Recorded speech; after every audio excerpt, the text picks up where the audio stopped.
All right, today we are diving deep into one of the most legendary teas out there, Puer. It is surrounded by a ton of rumors and, let's be honest, a whole lot of hype. But we're going to cut right through all that noise and use real science to find out what its actual effects are. So, what is the deal with Puer? Is it some kind of miracle brew that can totally transform your health? Or is it all just, clever marketing and old legends? That's the big question we're tackling today. You've probably heard the whispers, right? People talk about Puer like it's this incredibly powerful thing. They call it a fat burner, a mood booster. Some people even compare the kick you get from it to something, well, illicit.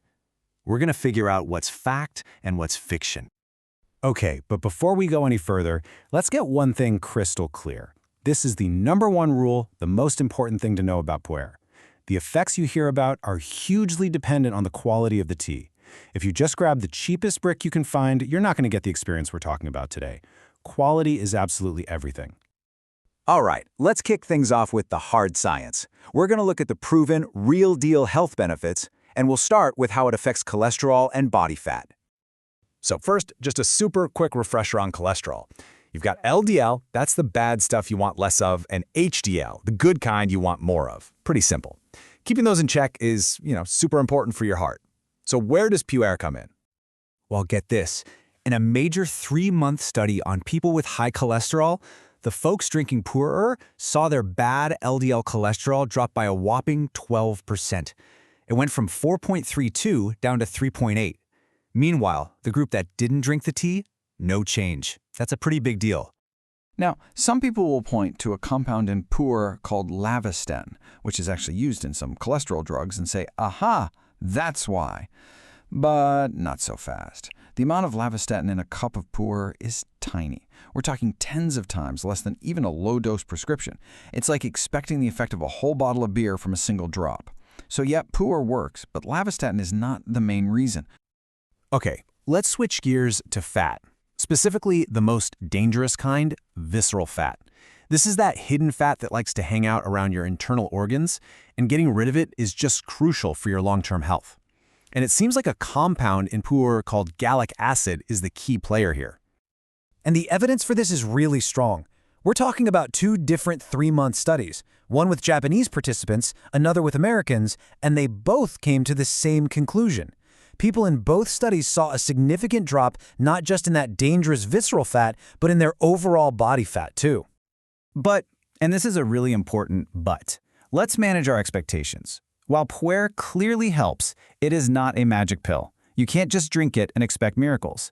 Think of it as a helpful tool to have in your toolbox, not some super fat burner that does all the work for you. Okay, health benefits are great, but now it's time to tackle the claim that gets all the attention, the one everyone is secretly wondering about. Let's talk about the so-called Puer high. This is the million-dollar question, isn't it? Does this tea have some kind of psychoactive effect? Can you actually get high from drinking Puer? The short, simple answer is no. It's a powerful stimulant for sure, but it is not a drug. The very unique feeling it gives you comes from a really interesting mix of compounds that actually sets it apart from pretty much every other tea out there.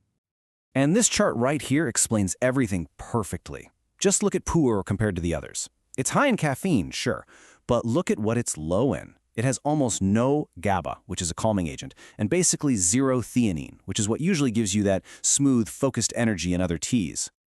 So here's the big reveal. The famous Puer kick isn't about some secret ingredient it has. It's about what it lacks. You get that raw, strong, stimulating effect from the caffeine without any of the calming or focusing compounds that you'd find in, say, green or white tea to smooth it all out. It's a pure, straight-up caffeine buzz. So, now that we've looked at the science behind the health claims and we've figured out the mystery of the famous kick, let's put it all together. Here's the final verdict, your own personal playbook for Puer tea. These are the 4 key takeaways. Number 1, always go for quality. Number 2, keep your expectations in check. It's a potent stimulant, not a magic potion. 3, use it for what it's good for, like helping with cholesterol or supporting your fitness goals. And last but not least, number 4, drink it responsibly. That high caffeine content is no joke, so know your own limits. At the end of the day, Puer is a truly fascinating and powerful brew, and it has real, scientifically backed effects. It's a tool, not a miracle. So the real question is, now that you know the truth behind it, how are you going to use it? Thanks for tuning in.